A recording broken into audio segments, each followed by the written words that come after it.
અને પરિણામે સરકારે બધા કાર્યક્રમો ચાલુ કરવા પડે છે. એવું લાગે છે ને? કઈ રીતના લાગે છે? રાજકીય પાસું જોઈએ તો એમાં યુદ્ધની સ્થિતિ અને ભયંકર અરાજકતા, સમાજમાં જોઈએ તો ભયંકર અવ્યવસ્થા, પર્યાવરણને જોઈએ તો અતિશય પ્રદૂષણ, શિક્ષણમાં જોઈએ તો બહુ બધો ગોટાળો, આર્થિક પાસું જોઈએ તો એમાં ભયંકર ભ્રષ્ટાચાર. ટૂંકમાં ક્યાંય જોવા જઈએ તો આપણે એમ લાગે કે અરે ક્યાંથી કશું સારું મળશે એવું લાગ્યા કરે છે. લાગે છે કે નથી લાગતું? કે એ બધું જોવાનો કે વિચારવાનો સમય જ નથી. મને એમ લાગે છે કે તમે બધા બોમ્બે વાઇટ્સ છો. બધા જ બોમ્બેથી આવ્યા છે કે કોઈ અહીંયા પ્રોપરના પણ છે? પ્રોપરના પણ છે.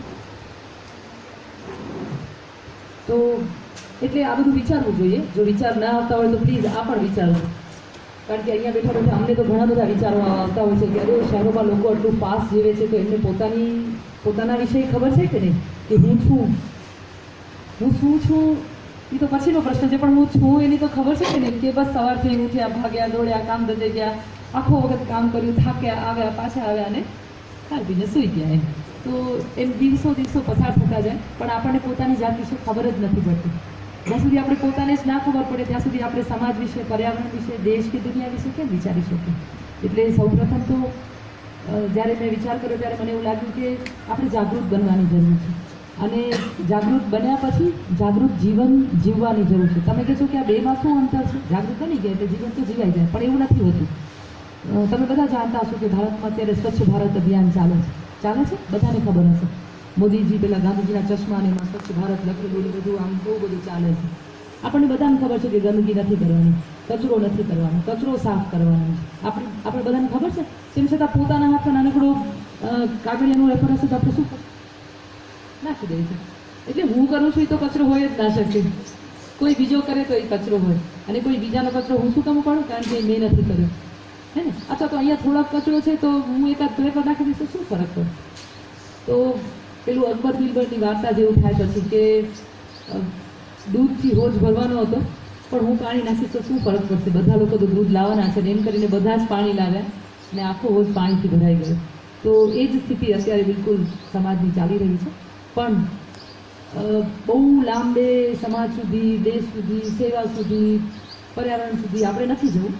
માત્ર સ્વકેન્દ્રિત થઈને, પોતાનું વિચારી, પરમ સ્વાર્થી થઈને, નિજનું હિત વિચારી ત્યાંથી શરૂ કરીએ તો મને લાગે છે કે હું બરાબર, તમારી આજુબાજુનું બધું જ બરાબર. ઠીક? અને એ બરાબર કરવા માટે આપણે જ્યાં છીએ ત્યાંથી જાગૃત બની. મેં એક બે ઉદાહરણ એ પણ વિચાર્યા હતા કે જાગૃત છીએ અને જાગૃત જીવતા નથી, એ બે વચ્ચેનો અંતર શું? તો એક ઉદાહરણ મને એવું પણ મળ્યું હતું કે અત્યારે ઓનલાઈન શોપિંગનો સમય ચાલે છે. મેં જોયું કે સાહેબે અહીંયાથી વિનંતી કરી કે બધા લોકોએ ફોન સાયલેન્ટ કર્યા, તો બધાના એન્ડ્રોઈડ ફોન, બધાના હાથમાં લગભગ એન્ડ્રોઈડ ફોન રહ્યા. હું ધ્યાનથી જોતી હતી તો બધા લોકો ફ્લિપકાર્ટને, ફેસબુકને, આને તેને બધું સર્ચ કરતા હશે. તો એમાં ઓનલાઈન શોપિંગમાં એની ફેસિલિટીઝને, એના સાઇઝને, એના કલરને, એની પ્રાઇઝને, આ કંપનીમાં આ ને આના બ્રાન્ડને, એવું ઘણું બધું લોકો બહુ ચતુરાઈપૂર્વક કરતા હોય છે, બરાબર? પણ તેમ છતાંય ઓનલાઈન શોપિંગ છે એટલે દુકાનની જેમ આપણે જોઈને તો નથી જ લેતા. પરિણામે છેલ્લે જે આવે એ વસ્તુ આપણે ધરાળ સ્વીકારવી પડી છે ને સમજદારીપૂર્વક આપણે છેતરાઈએ છીએ, હે ને? તો ખબર છે કે આ બરાબર નથી, તેમ છતાંય આપણે એ કરીએ છીએ. એનો મતલબ શું થયો? કે આપણે અજાગૃત છીએ, હે ને? અને પછી ધરાળ સમજીને છેતરાઈએ એટલે આપણી અજાગૃતિને આપણે લાંબો સમય સુધી કાયમ કરીએ છીએ. કારણ કે એ વસ્તુ રહે ત્યાં સુધી એના મનમાં એના વિશે વિચાર આવ્યા કરે, દુઃખી થઈએ અને પણ તોય એને વાપરીએ. કારણ કે પછી પાછા મોકલવાનો રસ્તો લગભગ બંધ હોય છે. મને એનો બહુ અનુભવ નથી પણ મેં મૂરખ બનનારા લોકો પાસે આવું સાંભળ્યું છે કે અરે આમ કર્યું પછી આટલા રૂપિયા પડી ગયા એટલે. અને એ અજાગૃતિ પછી એટલી બધી લાંબી સમજી ચાલે કે આપણને કંટાળો આવી જાય અને અંતે આપણે કાં તો એને ફેંકીએ કાં ધરાર કોકને ભેંટ સ્વરૂપે જલાવી દઈએ કે હવે આને લઈ જાય એટલે મારી સામેથી તો એ જાય. ઠીક, પણ આ બધી વસ્તુઓ તો, આ બધી ઘટનાઓથી વસ્તુઓ સાથે આવું થઈ શકે પણ વ્યક્તિ સાથે એવું ન થઈ શકે, હે ને? તમારું પોતાનું બાળક તમારી સામે હોય અને એ અતિશય ઉધમ કરે, ગમે એટલી પરેશાની ઊભી કરે, તમને દુઃખી કરે, તો એ કોઈ મા બાપ હજી સુધી એવા નથી કે પોતાના બાળકને મૂકી આવે અનાથ આશ્રમમાં નથી જોયું. બધે ના બને, પણ તમે બધા યુવાન છો, સમજદાર છો, એજ્યુકેટેડ છો, એટલે તમે નવા જમાના પ્રમાણે પ્લાન કરીને બાળકોને પેદા કરનારા છો, અથવા તો પ્લાન કરી રહ્યા હશો કે કઈ રીતના, કયા સમયમાં, કેમ આપણને અનુકૂળતા હશે, ઘરમાં બીજા કયા પ્રસંગો નથી, તો આ દિવસો દરમિયાન જો બાળક આવે તો એને આમ ઉછેરી શકે. પણ એ બાળકને ઉછેરીને પછી શું શું કરવું એના બધા બહુ મોટા પ્લાન હોય છે. પણ બાળક જ્યારે આવે ગર્ભમાં ત્યારે જ જો પ્લાન બની જાય કે એ બાળકને હું કેમ ઉછેરીશ, કેમ એનું ધ્યાન રાખીશ, કેમ એનું સંવર્ધન કરીશ, તો એ બાળક ક્યારેય પણ ઉદ્ધમી ન હોઈ શકે. એ બાળક હંમેશા તમારી સાથે હોય. અત્યારે સમાજની મોટી સમસ્યા એ છે કે બાળકો ગર્ભમાં આવી જાય પછી માતાઓને કોઈ ગંભીરતા જ નથી હોતી. ઠીક છે તો છે, એટલે બાળક ગર્ભમાં અલગ જીવે છે, માતાના પેટમાં જરૂર હોય છે, પણ એ અલગ જીવે છે, માતા અલગ જીવે છે. એની દોડ, એની કેરિયર, એનું ભણવાનું, એનું ભાગવાનું, એના અપોઇન્ટમેન્ટ્સ, એની સિરિયલ, એના કિટી પાર્ટીઝ, એના પ્રોગ્રામ, એની શોપિંગ, એનું તૈયાર થવાનું, એનું બહાર જવાનું, બધું એટલું બધું ચાલતું હોય છે કે એને યાદ જ નથી હોતું કે અરે મારા ઘરમાં એક બાળક છે કે જેને મારે સાથે લેવાનું છે. અને પછી અરે યાર ક્યાં કરું એમ કરીને હેરાન પરેશાન થઈ જાય છે. નહીં, એ અવસર તો આવો જ ન જોઈએ. એક એવો સ્મરણીય અવસર કે જેને તમે ચાવથી વાગોળી શકો, તમારી સાથે વારંવાર રહે, તમે એની અનુભૂતિઓ કરી શકો, તમને એનો આનંદ આવે, તમે એનો આહલાદકતાને અનુભવી શકો, એ રીતના બાળકને પેદા કરવાનું હોય ત્યારે બાળક પેદા કરવું. કોઈ અમને આવું ન કહી જાય કે અરે આ છોકરી બાળક પેદા ન કરી શકે, એવું માનીને જો બાળક પેદા કરતા હોય તો હું હાથ જોડું છું. આ પૃથ્વી પર બહુ બાળકો છે અને અનાથ આશ્રમમાં ખૂબ બાળકો છે. એને જો આપણે મા બાપ બનીને લઈ લઈએ તો કદાચ એક સારા વ્યક્તિ આપણે એને બનાવી શકીએ. પણ જો પોતે જ પેદા કરવું છે તો પછી બહુ વિચારીને, બહુ સાવધાનીપૂર્વક, બહુ જાગૃતિપૂર્વક કે બાળકને પેદા કરવા માટે પહેલાં પોતાને તૈયાર થવું પડશે. બધાને સારા બાળકો ગમે છે? આપણે રામ અને કૃષ્ણના ચરિત્રો વાંચ્યા છે, સાંભળ્યા છે? ગમે છે બધા કે કાનુડા જેવો બાળક આવે તો કેવું લાગે? પણ કાનુડાને પેદા કરતા પહેલાં અને કાનુડાને આ સમાજ સમક્ષ મૂકતા પહેલાં એની માએ કેટલું દુઃખ સહન કર્યું. એમાંનું કશું સહન કરવાની આપણી તાકાત અને ક્ષમતા છે એ આપણે વિચારવું પડશે. હે ને, આગળના 7 બાળકોને જે બલી દેવાય એને પોતાની નરી આંખે જોયું. અત્યારે તો પડોશીનો દીકરો આવીને થપ્પડ મારી જાય આપણેથી સહન નથી થતું. એના લોહીના ધાબા એણે જેલની દિવાલો ઉપર જોયા અને એ સહન કરતી ગઈ અને પછી જે ચેતના એમાંથી પ્રગટી અને એ ચેતનાએ આખા સમાજને પ્રકાશિત કરી દીધું. આપણે એવું સાંભળ્યું છે કે રામનો જન્મ થવાનો તો એના પુત્ર કામેષ્ટી યજ્ઞ થયો. એવું કહ્યું કે પુત્ર કામેષ્ટી યજ્ઞ થશે, પણ આપણે તો એમ માનીશું કે યજ્ઞ થઈ ગયો અને એમાંથી પેલું ચરુ અપાયો અને પ્રસાદ લેવાયો અને રામનો જન્મ થઈ ગયો. એવું નથી. આપણને ખબર જ નથી કે દશરથ અને કૌશલ્યાએ આ પહેલા જન્મમાં કેટલી બધી મહેનત કરી, કેટલું બધું તપ કર્યું અને એ તપના ફળ સ્વરૂપ બીજા જન્મે એને રામ જેવો પુત્ર મળ્યો. આપણે આ જન્મમાં કોઈ પણ પ્રકારનું તપ કે કાંઈ પણ વિશેષ કર્યા વગર રામ જેવો દીકરો જોઈએ છે, કૃષ્ણ જેવો દીકરો જોઈએ છે, કેમ મળી શકે? એના માટે ખૂબ મહેનત કરવી પડે, ખૂબ જ મહેનત કરવી પડે અને એના માટે બહુ સાવધાની કરવી પડે. પણ અસાવધાનીમાં પેદા થઈ જતા બાળકો એ આમ જીવો જેવા હોય છે કે પછી એ કૂતરા બિલાડા જીવતા હોય અને માણસના છોકરાઓ જીવતા. એ વાત જુદી છે કે આપણે એને હાઈફાઈ સ્કૂલમાં મોટી ફી ભરીને, કારણ કે બોમ્બેમાં તો બાળકો પેદા થાય ને પેલા કદાચ સારી સ્કૂલમાં પૈસા ભરવા પડતા હોય છે ને, એવું મેં સાંભળ્યું છે. મારી 2-4 વિદ્યાર્થીઓ બહુ હાઈફાઈ પરિવારમાં છે, તો એ લોકો મને એમ કે બેન અમે પ્લાન કર્યો ને ત્યાંથી આ સ્કૂલમાં અમે પૈસા ભરી દીધા કે જે પણ બાળક આવશે અહીંયા ભણશે. એટલે તમે વિચારો કે પેદા થયા પહેલાં એ 3 વર્ષનું થશે ત્યારે એને આ સ્કૂલમાં ભણશે ને આટલા લાખ રૂપિયાથી અધો નીકળી ગયું કે જે વસ્તુ ઘરમાં માં ઇઝીલી શીખડાવી શકે એ વસ્તુને માર ખાઈને બીજો મારે અને એના માટે લાખો રૂપિયા ખર્ચી અને મા બાપ એને બહાર મોકલવા માટે તૈયાર થઈ જતા હોય. કેમ? મારી પાસે ક્યાં સમય છે અને હું શીખડાવી શકું એવી સમજ પણ મા પાસે નથી. જે સૌથી વધારે એને સારું શીખડાવી શકે અને હું કરાવી શકું એવી સમજ મા પાસે નથી અને એટલા માટે પરિણામે એને બહાર અને બીજે ક્યાં થતા. હું વિનંતી કરીશ કે પ્લીઝ બાળકોને પેદા કરતાં પહેલાં ખૂબ સાવધાનીપૂર્વક આ વિષય હું બહુ અલ્પજ્ઞાની છું, તમારી બહુ ઓછી સમજ છે, શાયદ તમને વધારે સમજાવશે જ, પણ મને જે જવાબદારી સોંપાય છે કે મારે તમને ગર્ભ સંસ્કાર માટે પુસ્તકની માહિતી આપવાની છે કે જેના વિશે મેં થોડું સંશોધન કર્યું છે અને કામ કર્યું છે. એ પુસ્તકની માહિતી પર હવે હું સીધી આવું છું. ગર્ભ સંસ્કારના 9 મહિનાનો જે સમયગાળો છે એ દરમિયાન પહેલા 2 મહિનામાં પંચતત્વોનું મિલન થાય છે અને એ પંચતત્વોમાં સૌ પ્રથમ જલતત્વ સ્ત્રીના ગર્ભમાં આવે છે અને એ જલ તત્વ જે આવે છે તો જલનો જે હવે હું માઇક પર બોલીશ તો તમને સંભળાશે કદાચ મારો અવાજ ખુલી ગયો ને ના મને બધા નહીં હશે. સોરી, કારણ કે હવે મારે તમને જરા સાથે બતાડતા જરૂર છે. આપણી પાસે પેડ ને પેન આપેલા છે, જરૂર પડે તમે એમાં નોટ કરજો. નોટ નહીં પણ કરો તો પણ તમે આ બુક જોઈ શકશો, તમારા પીરિયડમાં છે અહીંયા એટલે તમે જોઈ શકશો. અત્યારે તમે મારી સાથે જોતા જજો તો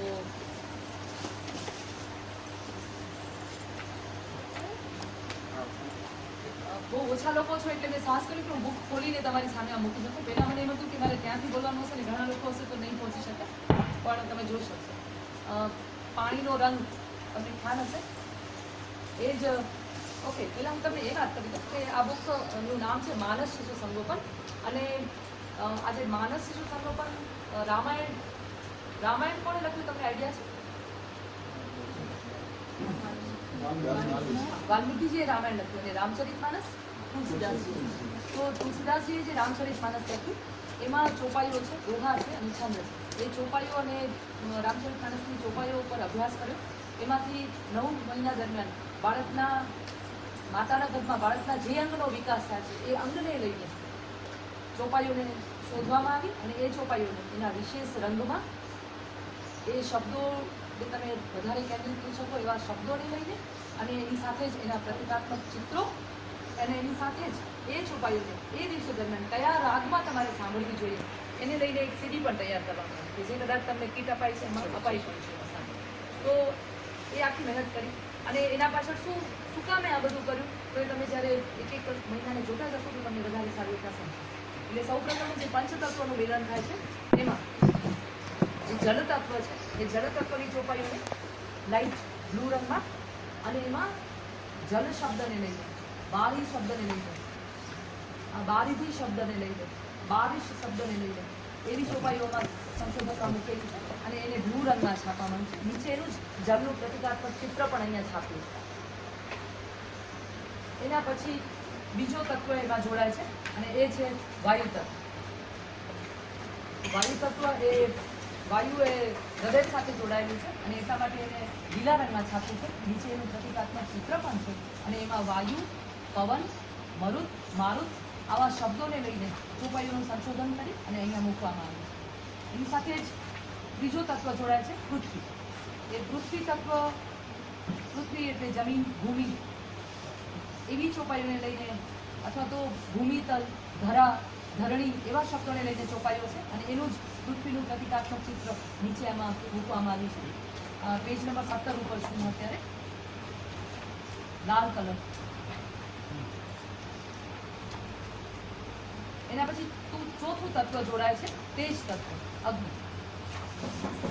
પેજ નંબર 19 ઉપર તેજ તત્વ આપણે જે એના જે દ્યોતક છે એમાં સૌથી પ્રથમ અને મહાન દ્યોતક છે એ સૂર્ય છે, યજ્ઞવેદિકા છે અને દીવો છે અને એનો રંગ જે અગ્નિનો હોય તે ભગમો રંગ છે. અને પાંચમું તત્વ જોડાય છે એ છે આકાશ તત્વ. વિશાળતાનું પ્રતીક આકાશ આપણે બધાને ખબર છે. આકાશ મતલબ શૂન્યતા, શૂન્ય, પણ એને દર્શાવવા માટે નીચે પ્રતિકાત્મક ચિત્ર અને આકાશનો રંગ આપોન્સમાં છે જેમાં નભ, ગગન, આકાશ એવા બધા શબ્દોને લઈને ચોપાઈઓ છે. તમે એમ કહેશો કે રામચરિતમાનસની ચોપાઈઓ કાંઈ એમને સમજાતી નથી, પણ આ ચોપાઈઓ મંત્રાત્મક છે. તમે એનો અર્થ સમજો તો બહુ સારી વાત છે. આ ચોપાઈઓ ક્રમમાં નથી, રામચરિતમાનસમાંથી ક્રમમાંથી સીધી નથી ઉપાડી એટલે તમે કદાચ એનો અર્થ સમજો તો પણ એનો સીધો અર્થ તમને મગજમાં ન પણ ઉતરે એવું પણ બને, પણ એ શબ્દ એ મહત્વનો છે. એટલે પ્રથમ 2 માસ દરમિયાન જ્યારે પંચતત્વનું મિલન થાય છે ત્યારે આટલી ચોપાઈઓનો રોજ પાઠ થતા રહ્યું છે. પુસ્તકના શરૂઆતમાં પ્રસ્તાવનામાં માનનીય શ્રી જીવનજીભાઈ દવે જ આની પ્રસ્તાવના લખી છે અને એટલે તમે એમાં વાંચો ત્યારે તમને ખબર પડશે કે કેટલા દિવસો દરમિયાન કઈ ઘટનાઓ ઘટી રહી છે ધર્મમાં કે જેની સાથે આ ચોપાઈઓનું સીધું જોડાણ છે. અને એ જ રીતના જલતત્વની ચોપાઈઓને રાગ મલ્હારમાં જે તમને સીધી તમારા કીટમાં અપાય છે એમાં. એના પછી વાયુ તત્વની ચોપાઈઓને રાગ ભાગ્યશ્રીમાં, પૃથ્વી તત્વની ચોપાઈઓને પાંદડામાં, અગ્નિ તત્વની ચોપાઈઓને રાગ અડાનામાં અને આકાશ તત્વની ચોપાઈઓને રાગ હિંડોળમાં. એના તત્વને લઈને એ રાગ એ દિવસો દરમિયાન સાંભળવો શું કામે જરૂરી છે એ એના અંદર એની પ્રસ્તાવનામાં જે સીડીમાં જેણે મહત્વનું કામ કર્યું છે એવા સોલંકીભાઈ, કમલેશભાઈ સોલંકીએ એની પ્રસ્તાવના લખી છે. તો તમને વિશેષ ખબર પડશે કે આ જ રાગ શું કામ.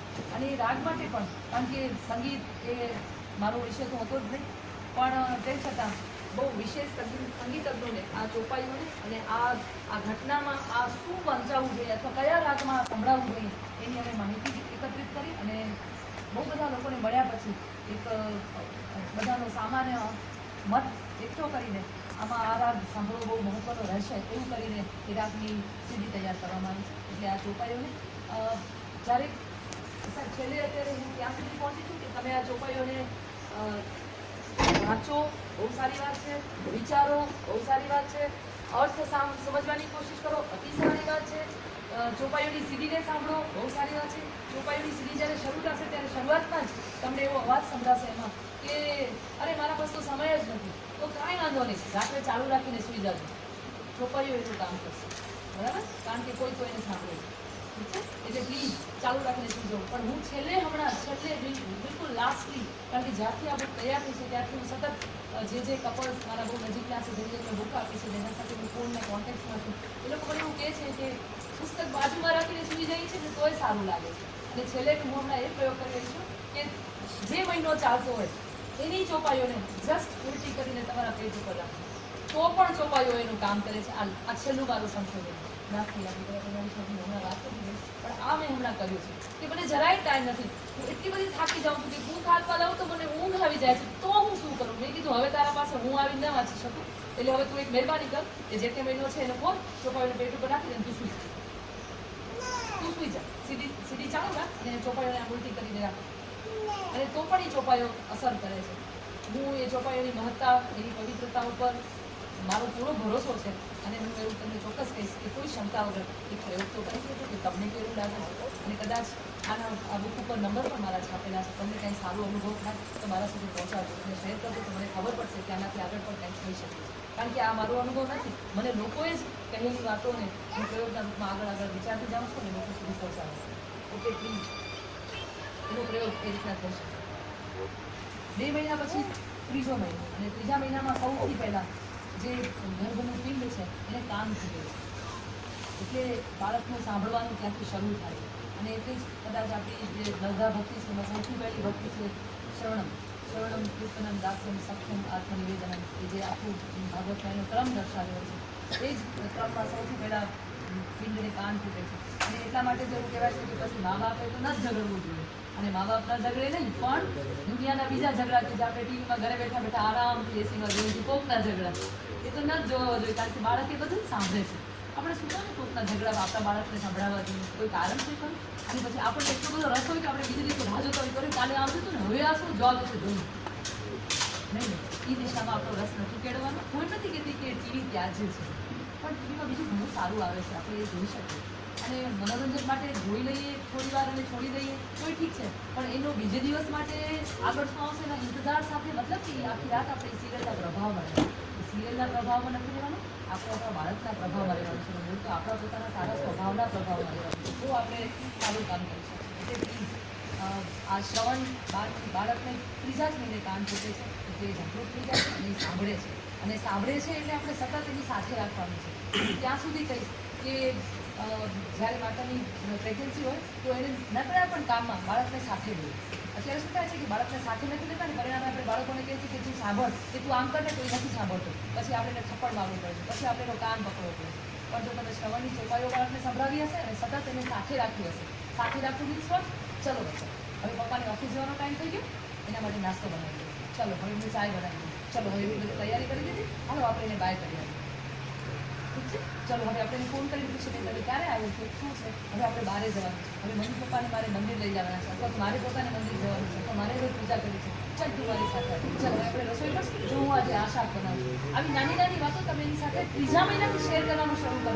તમે જો એ બાળક મોટો માટે તમારો આજ્ઞાકારી ન થાય તો મારી દે, પણ આપણે તો એની સાથે રાખતા જ નથી. આપણે તો આપણી દૂધમાં શાક બનાવી છે, બાળક એવી રીતે ચાલ્યા ના, એને સાથે રાખો, સતત સાથે રાખો, સાથે રહેલું બાળક સતત તમારી સાથે રહેશે. હમણાં એક ટોપિક હતો કે વૃદ્ધાશ્રમ સમાજનું એક દૂષણ. એ વૃદ્ધાશ્રમ સમાજનું દૂષણ ક્યાંથી આવ્યું?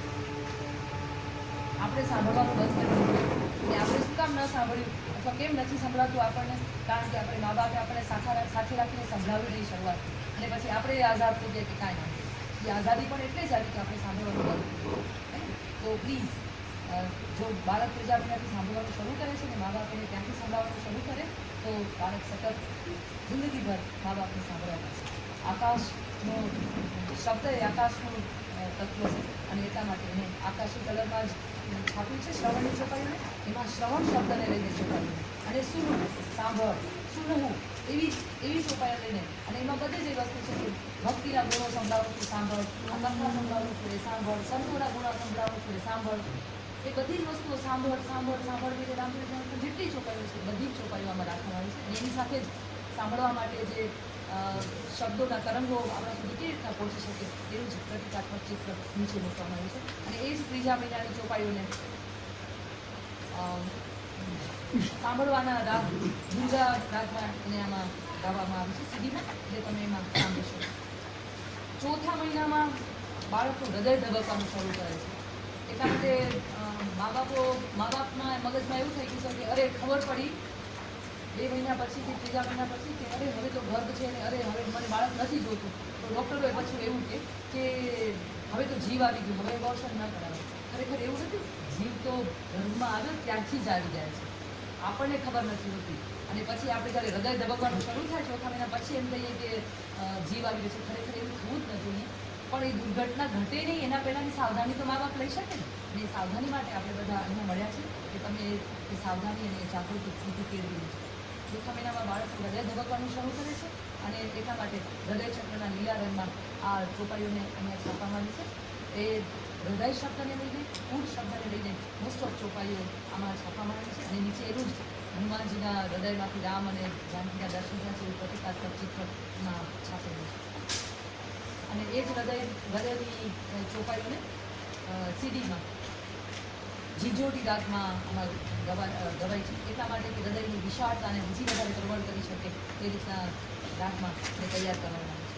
5મા મહિનામાં બાળકનું મન તૈયાર થાય છે અને મન ગમા અણગમા એ બધા સાથે જોડાયેલું છે. એ મન ઉદાર બને, એ મન વધારે લોકો સુધી સારી ભાવના પહોંચાડી શકે, એ સારું સાંભળી શકે, સારું શીખી શકે, એના માટે મન તૈયાર થાય. તો એ મનને લઈને ચોપાઈઓ અને બધી જ ચોપાઈઓને જે છંદ છે કે દોહા છે એ બધા મન શબ્દને લઈને કેન્દ્રમાં છે. અને ચંદ્રમા મનુષ્યો જાતો એ ન્યાયને લઈને એ ચોપાઈઓને ચંદ્રમાના રંગમાં એટલે ડીમ વ્હાઇટ રંગમાં છાપવામાં આવી છે.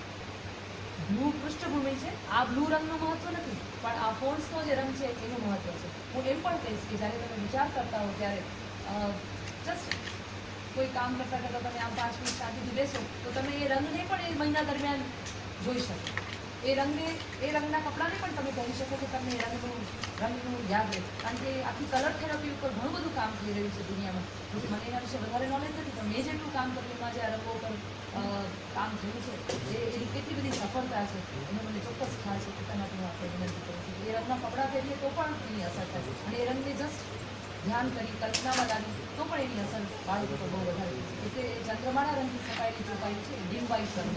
અને એવું જ અચ્છા મન ક્યાં છે આખા શરીરમાં? હાથ પગ મગજ હાથ કાન નાક આંખ ક્યાં છે તો આપણને ખબર છે, પણ મન ક્યાં છે શરીર એની આપણને જરાય ખબર નથી. ઠોકર લાગે તો આપણું મન પગના અંગૂઠામાં પહોંચી જાય છે અને માથું દુખતું હોય તો આપણું મન અહીંયા હોય છે, પેટમાં દુખે તો આપણું મન અહીંયા આવી જાય છે. એટલે મન ક્યાં છે એની આપણે ખબર નથી, પણ મનનું એક કાલ્પનિક ચિત્ર મનોવૈજ્ઞાનિક રીતના વિચાર કરીને આમાં નીચે છાપવામાં આવે છે. એઝ વેલ 6થા મહિનામાં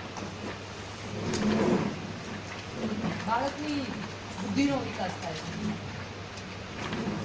વિદ્યાભારતીમાં બહુ સરસ અલગ અલગ બધી પ્રવૃત્તિઓ પણ કરવામાં આવતી હોય છે. એ દિવસો દરમિયાન બુદ્ધિની બહુ સરસ એક્સરસાઇઝ છે. સાહેબ તમને લક્ષ્ય પણ વાત કરશે તો એ ઘણી બધી એક્સરસાઇઝ એમાં કરવી જોઈએ. મને હમણાં મોબાઈલમાં આ બાળકને જરાક મોકલું પ્લીઝ.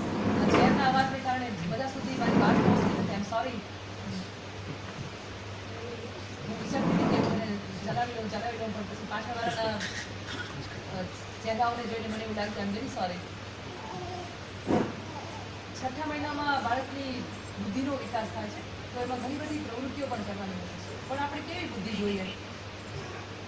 કેવી બુદ્ધિ આપણને જોઈએ? કુંઠિત બુદ્ધિ ચાલે કે થાય છે ને પછી કરશું. બ્રેક મારવાનું તો કે પછી મરાશે, અરે ભટકાઈ જવાય પછી મરાશે નહીં. આપણે ખબર પડે કે અહીંયા ગાડીએ રોકવાની જરૂર છે, ત્યાં જ બ્રેક લગાવવો છે. તો આપણને કેવી બુદ્ધિ જોઈએ? એકદમ શાર્પ તીક્ષ્ણ બુદ્ધિ આપણને જોઈએ. અને તીક્ષ્ણ બુદ્ધિ આપણને જોઈએ એટલે એ બુદ્ધિને ક્રિસ્ટલ વ્હાઇટ રંગમાં, કારણ કે હીરો એટલો બધો તીક્ષ્ણ છે ને આપ જાણતા હશો કે એની જે ચમક છે એ ચમકને લઈને આને ક્રિસ્ટલ વ્હાઇટ રંગમાં ચોપાઈઓ છપાઈ છે. એમાં બુદ્ધિ, મતિ અને સુમતિ શબ્દો ઉપર વિશેષ ધ્યાન અપાય છે. મતિ અને સુમતિ એટલે સારી બુદ્ધિ. તો એ બધી ચોપાઈઓ છપાઈ છે શબ્દો લઈને. અને એના પ્રતિકાત્મક ચિત્રને આપણે જે જોઈ શકીએ બુદ્ધના ઇન્દ્રિત નેત્રોની ઉપર આજ્ઞાચક્રમાં હીરો મૂકીને એ વધારે ક્લિયર કરવામાં આવ્યું છે. એમાંથી બધા રેઝ નીકળે છે. તો આવું ચિત્ર પણ ધ્યાનમાં લાવી શકાય અને એ તીક્ષ્ણ બુદ્ધિની વિશુદ્ધતાને બતાવવા માટે ક્રિસ્ટલ વ્હાઇટ રંગ એકદમ તેજસ્વી ચળકતો સફેદ રંગ પણ આપ ધ્યાનમાં લાવીશું. તો એ ચોપાઈઓ નાખો.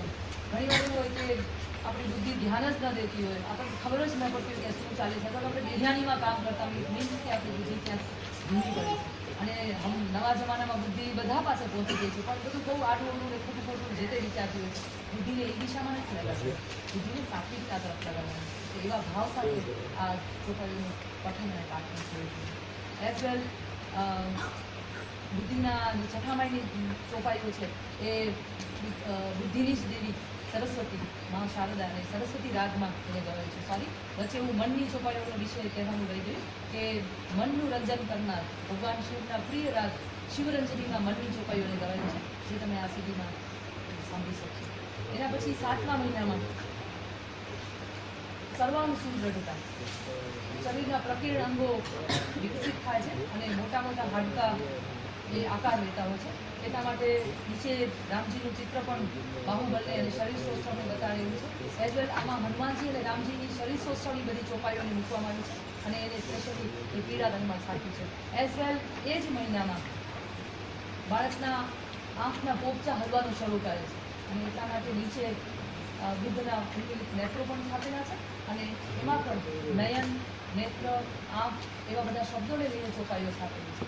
આ બધી ચોપાઈઓ ફરીને એક વખત કહું છું કે કોઈ એક જગ્યાથી સીધી નથી મળેલી. આખા રામચરિતમાનસમાંથી જ્યાં જ્યાં એ શબ્દો મળ્યા અને જે પોઝિટિવ ભાવની ચોપાઈઓ એ બધી ચોપાઈઓ લઈને એમાં મૂકવામાં આવી છે. એટલે ફરીને એના સિક્વન્સ તમને નહીં સમજાય, પણ જો તમારે એ ચોપાઈના સિક્વન્સને સમજવા હશે કે દરેક ચોપાઈ પછી એના નંબર્સ આપેલા છે, એ પણ હું છેલ્લે આપણે ફર્સ્ટ પેજ બધું બતાવીશ એને કઈ રીતના જોયું.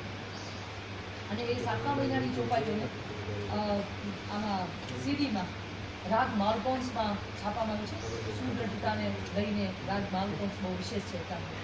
એઝ વેલ 8મા મહિનામાં બાળકમાંથી માતામાં અને માતામાંથી બાળકમાં ઓજની આવન જવન થતી હોય છે. એ સમયે ક્યારેક ઓજ જો બાળકમાં જતું રહે તો માતા ચિંતિત હોય અને જો માતામાં આવી જાય તો બાળક અંદર વ્યાકુળ થતું હોય છે. એ સમયે માતાને સ્થિરતાની જરૂર હોય છે અને સ્થિરતા માટે પહાડોના બ્રાઉન રંગમાં અચલની ચોપાઈઓ છાપેલી છે. કૈલાશની અને પહાડોની ચોપાઈઓ આમાં છાપેલી છે અને એ જ રીતના નીચે એવરેસ્ટનું ચિત્ર, હિમાલયની ગિરિમાળાઓનું ચિત્ર છાપેલું છે. અને એ સ્થિરતા આપવા માટે એ સમયે 8મા મહિનામાં રાગ ભિન્ન શરદમાં આ ચોપાઈઓને સાંભળવું એ મહત્વપૂર્ણ છે. અને સૌથી છેલ્લે 9મા મહિનામાં એ હવે ઘરમાં બધું જ તૈયાર છે. બાળકને પણ આ પૃથ્વી પર આવવાની બહુ ઉતાવળ હોય છે અને માતા પણ હવે વિચારતી હોય છે કે બસ હવે બહુ થઈ ગયું, એટલે એ પણ પ્રાર્થના કરતી હોય છે. એ સમયે શરણાગતિની જરૂર છે કે અંદરથી બાળક ભગવાનને પ્રાર્થના કરે છે અને બહારથી માતા પણ પોતાના અંદર રહેલા ગર્ભના શિશુને ભગવાન રૂપે બહાર પુકારે છે કે બેટા હવે તું બહાર આવી. એટલા માટે આમાં રામચરિતમાનસમાં બહુ શરૂઆતથી મનુ શત્રુપાથી લઈને ઠેઠ રામજીના પરિવારના બધા લોકો એટલે કે દશરથ, કૌશલ્યા, બધા ભાઈઓ, રાજ્યના બધા લોકો, પછી સીતાજીને ત્યાં એમના માતા પિતા, ત્યાંના બધા લોકોને વનવાસ દરમિયાન કોળ, કીટ, કિરાત, ભીલ એ બધા જ લોકોને ઠેઠ રાક્ષસો, વાનર એ બધા જ લઈને, રીંછ, વાનર બધા લોકોને લઈને છેવટે રાવણ સુધીની બધાની શરણાગતિની છપાઈઓ આમાં છાપવામાં આવી છે. અને શરણાગતિનો રંગ શ્વેત, એટલા માટે શ્વેત રંગથી છાપવામાં આવી છે છપાઈને. ફરીને કહીશ કે નીચે પૃષ્ઠભૂમિમાં જે કલર છે એને જોવાના નથી, પણ નોટ્સનો જે રંગ છે એને ધ્યાનમાં લેવાનું છે. એટલે એને ધ્યાનમાં આપીને આ શરણાગતિની બધી છપાઈઓ આમાં કરેલ છે. એ જ રીતના નીચે હું પ્રતિકાત્મક ચિત્ર તમે જોઈ શકો છો કે સંપૂર્ણ ભરેલા ગોળમાં અને શરણાગતિની માતા ભગવાનની પ્રાર્થના કરી રહી છે અને એ રીતના આ બધી શરણાગતિની ચોપાઈઓ છે. એટલે આ આખું જ પુસ્તક રામચરિતમાનસની ચોપાઈઓથી અને ગર્ભ સંસ્કાર દરમિયાન તમે જે તે અંગને લઈને જે સારું કરી શકતા હોય એ અંગના વિકાસ માટે એટલું જ નથી કે ખાલી ચોપાઈઓ તમે વાંચી લીધી થઈ ગયું, તમે અંગને લઈને પણ વિચાર કર્યા કરજો કે મન બને છે તો મારા બાળકનું મન ઉદાર હોય, એના સુદૃઢ હાડકાં બને છે તો મારું બાળક શરીર શોષણમાં સારું હોય, એ સારું કામ કરી શકે. આપણે તો જરાક પડી જાય તો ઓહો એવું કરવા લાગે છે. નહીં, એવું નથી કરવાનું. ભલે પડે પછી જરાક લાગી જાય તો આપણે બહાર કરીને એને ઉપાડી લઈએ, પણ પહેલાં એને પહેલ કરવા દે. તું ત્યાં જતો નહીં, તું પડી જાય છે. એ નકારાત્મક ભાવ તો આવો જ ન જોઈએ. બાળક નહીં રમે તો કોણ રમશે? તો એને એ દરેક વસ્તુ માટે એને સ્વતંત્રતા આપવાની છે, પણ એની સાથે સાથે પેલું માટલું કુંભાર કહે ને એ રીતના કે અંદર એનો હાથ મૂકેલો હોય, ઉપરથી બીજી રીતે એને સરસ રીતના આકાર આપવો હોય તો એ સારા અભિગમથી લઈને આપ આપના બાળકને સારી રીતના ઘરમાં લાવો અને સુંદર ચૈતન્ય જે આપના ઘરમાં આવે એના કારણે આ ચેતના વૃત્તિને અને આપણા સમાજને વિકસિત કરે એવી અભ્યર્થના સાથે વિનવું છું. આપ સૌએ સમય આપ્યો અને ધ્યાનથી સાંભળ્યા એના માટે આપનો ખૂબ ખૂબ આભાર. Thank you.